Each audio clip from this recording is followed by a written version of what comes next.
مسنون وضو سے گناہوں کی بخشش۔ رسول اللہ صلی اللہ علیہ وسلم نے فرمایا، جس وقت بندہ مومن وضو شروع کرتا ہے، پھر کلی کرتا ہے اور ناک جھاڑتا ہے تو اس کے منہ اور ناک کے گناہ نکل جاتے ہیں۔ پھر جس وقت چہرہ دھوتا ہے، اس کے چہرے کے گناہ نکل جاتے ہیں۔ چہرہ دھوتے وقت گناہ داڑھی کے کناروں سے بھی گر جاتے ہیں، اور جس وقت کوہنی سمیت ہاتھ دھوتا ہے، اس کے دونوں ہاتھوں سے گناہ نکل جاتے ہیں، یہاں تک کہ دونوں ہاتھوں کے ناخنوں کے نیچے سے بھی نکل جاتے ہیں۔ پھر جس وقت مسح کرتا ہے تو اس کے بالوں کے کناروں سے گناہ نکل جاتے ہیں۔ پھر جس وقت پاؤں دھوتا ہے اور اس کے دونوں پاؤں گناہ سے نکل جاتے ہیں، یہاں تک کہ یہ دونوں پاؤں کے ناخنوں کے نیچے سے بھی نکل جاتے ہیں۔ پھر اس کے بعد اگر وہ کھڑا ہوا اور نماز پڑھی، اللہ کی تعریف، ثنا اور بزرگی یوں بیان کی جیسے اس کا حق ہے، اپنا دل اللہ کی یاد کے لیے فارغ کیا، تو وہ گناہوں سے اس طرح پاک ہو کر لوٹتا ہے جیسے وہ اس دن پاک تھا جب اسے اس کی ماں نے جنا تھا۔ ایک شخص نے رسول اللہ صلی اللہ علیہ وسلم سے پوچھا کہ آپ اپنی امت کو میدان حشر میں دوسری امتوں کے بے شمار لوگوں سے کس طرح پہچانیں گے؟ تو آپ نے فرمایا، میرے امتی وضو کے اثر سے سفید نورانی چہرے اور سفید نورانی ہاتھ پاؤں والے ہوں گے، اس طرح ان کے سوا کوئی اور نہیں ہوگا۔ سبحان اللہ۔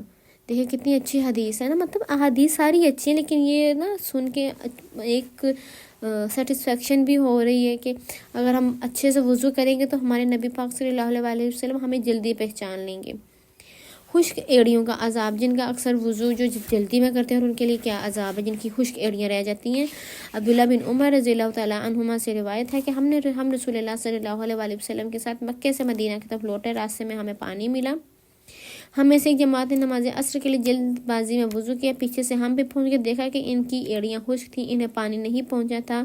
رسول اللہ صلی اللہ علیہ وسلم نے فرمایا، خشک ایڑیوں کے لیے آگ سے خرابی ہے، اس کو پورا کرو، بس وضو پورا کیا کرو۔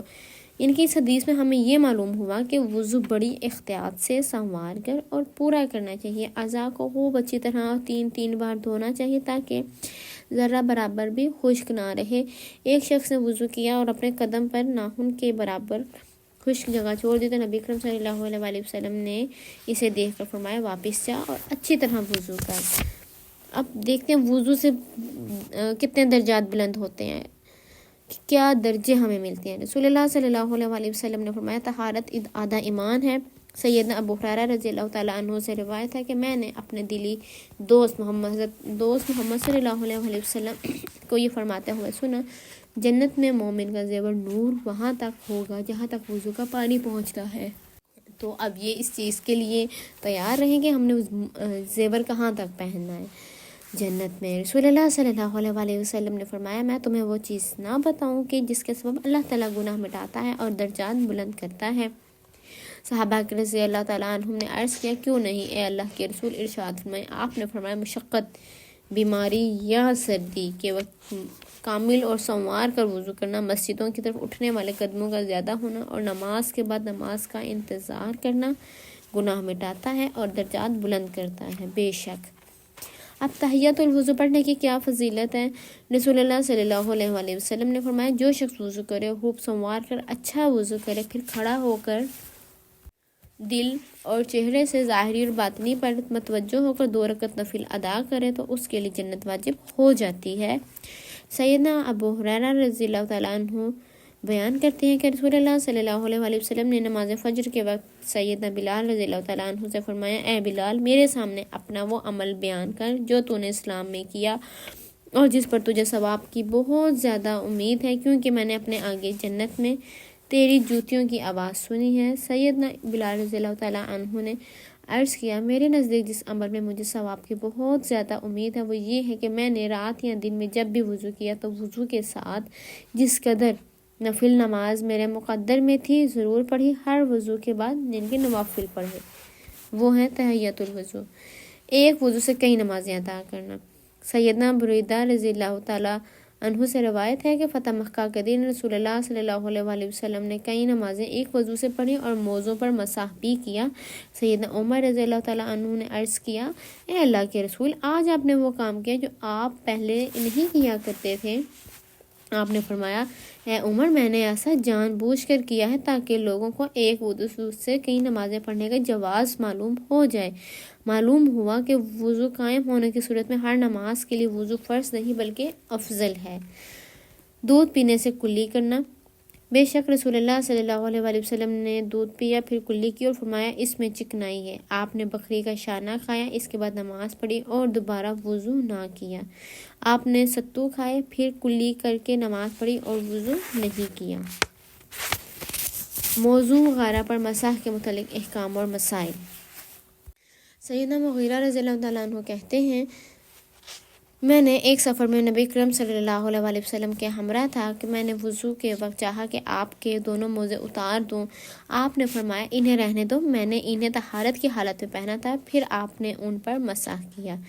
شریح بن حانی رحمۃ اللہ علیہ فرماتے ہیں کہ میں نے سیدنا علی رضی اللہ تعالیٰ عنہ سے موضوع پر مسح کرنے کی مدت کے متعلق پوچھا تو سیدنا علی نے فرمایا رسول اللہ صلی اللہ علیہ وآلہ وسلم نے مسافر کے لیے مسح کی مدت 3 دن رات اور مقیم کے لیے 1 دن رات مقرر فرمائی ہے۔ سیدنا صفوان بن اسال رضی اللہ تعالیٰ عنہ کہتے ہیں کہ حالت سفر میں رسول اللہ صلی اللہ علیہ وآلہ وسلم ہمیں حکم دیتے کہ ہم اپنے موزے 3 دن اور 3 راتوں تک پہاننا، پیشاب یا سونے کی وجہ سے نہ اتاریں بلکہ ان پر مسح کریں۔ ہاں، جنابت کی صورت میں موزے اتارنے کا حکم دیتے۔ اس حدیث سے معلوم یہ ہوا کہ جنبی ہونا مسح کی مدت ختم کر دیتا ہے، اس لیے غسل جنابت میں موزے اتارنا لازم ہے۔ البتہ بول اور براز اور نیند کے بعد موزے نہ اتارے جائیں بلکہ معینہ مدت تک ان پر مسح کیا جا سکتا ہے۔ جرابوں پر مسح کرنے کا بیان۔ سیدنا ثوبان رضی اللہ تعالیٰ عنہ روایت کرتے ہیں رسول اللہ صلی اللہ علیہ وآلہ وسلم نے جرابوں پر مسح کرنے کا بیان۔ سیدنا ثوبان رضی اللہ تعالیٰ عنہ روایت کرتے ہیں رسول اللہ صلی اللہ علیہ وآلہ وسلم نے وضو کرتے وقت صحابہ کو پگڑیوں اور جرابوں پر مسح کرنے کا حکم دیا۔ صحابہ رضی اللہ تعالیٰ عنہ کا جرابوں پر مسح کرنا۔ سیدنا عقبہ بن عمر ابو مسعود انصاری رضی اللہ تعالیٰ عنہ نے اپنی جرابوں پر مسح کیے۔ سیدنا عمر بن حریث رضی اللہ تعالیٰ عنہ فرماتے ہیں کہ سیدنا علی رضی اللہ تعالیٰ عنہ نے پیشاب کیا، پھر وضو کرتے ہوئے آپ نے اپنی جرابوں پر جو جوتوں یعنی چپلوں میں تھیں مسح کیا۔ اسی طرح جن میں سیدنا عبداللہ بن مسعود، سیدنا سعد بن ابی وقاص اور سیدنا عمر بن حریث رضی اللہ تعالیٰ عنہ بھی شامل ہیں۔ اسی طرح سیدنا سہل بن سعد رضی اللہ تعالیٰ عنہ نے جرابوں پر مسح کیا کرتے تھے۔ سیدنا ابو امامہ رضی اللہ تعالیٰ عنہ بھی جرابوں پر مسح کیا کرتے تھے۔ ابن قدامہ کہتے ہیں کہ صحابہ کرام رضی اللہ تعالیٰ عنہ کا جرابوں پر مسح کرنے کے جواز پر اجماع ہے، یعنی ہم موزے ہوں کوئی بھی ہم اس میں مسح کر سکتے ہیں۔ پگڑی پر مسح۔ سیدنا عمر بن امیہ رضی اللہ تعالیٰ عنہ سے روایت کرتے ہیں کہ رسول اللہ صلی اللہ علیہ وآلہ وسلم نے پگڑی پر مسح فرمایا۔ اسی طرح سیدنا بلال رضی اللہ تعالیٰ عنہ بیان کرتے ہیں کہ رسول اللہ صلی اللہ علیہ وآلہ وسلم نے پگڑی پر مسح کیا۔ لغت عربی زبان سے جورب کے معنی ہیں۔ عربی لغت کی معتبر کتاب قاموس 46 میں ہے کہ ہر وہ چیز جو پاؤں میں پہنی جائے۔ جورب یعنی جراب ہے۔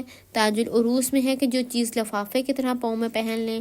جو جورب ہے یہ علامہ عینی لکھتے ہیں کہ جورب بٹے ہوئے اون سے بنائی جاتی ہے اور پاؤں میں ٹخنے سے اوپر تک پہنی جاتی ہے۔ اور عارضۃ الخوذی میں شارح حدیث امام ابو بکر ابن عربی رحمۃ اللہ فرماتے ہیں کہ جورب وہ چیز ہے جو پاؤں ڈھانپنے کے لیے اون سے بنائی جاتی ہے۔ اور عمدہ الرعا میں ہے کہ جرابیں روئی یعنی سوت کی ہوتی ہیں اور بالوں کی بھی بنتی ہیں۔ غایت المقصود میں ہے کہ جرابیں چمڑے کی، صوف کی اور سوت کی بھی ہوتی ہیں۔ پس ثابت ہوا جورب لفافے یا لباس کو کہتے ہیں۔ وہ لباس خواہ چرمی ہو، سوتی ہو یا اونی، ہم اس پر مسح کر سکتے ہیں، یعنی کہ موزے کوئی بھی ہوں، جرابیں کوئی بھی ہوں، ہم اس پر وضو کر سکتے ہیں۔ آج ہمارا موضوع یہیں تک تھا۔ آج کی کلاس کو مکمل کرتے ہیں۔ الحمدللہ اللہ تعالیٰ ہمیں ان احادیث پر عمل کرنے کی توفیق عطا فرمائے۔ آمین ثم آمین۔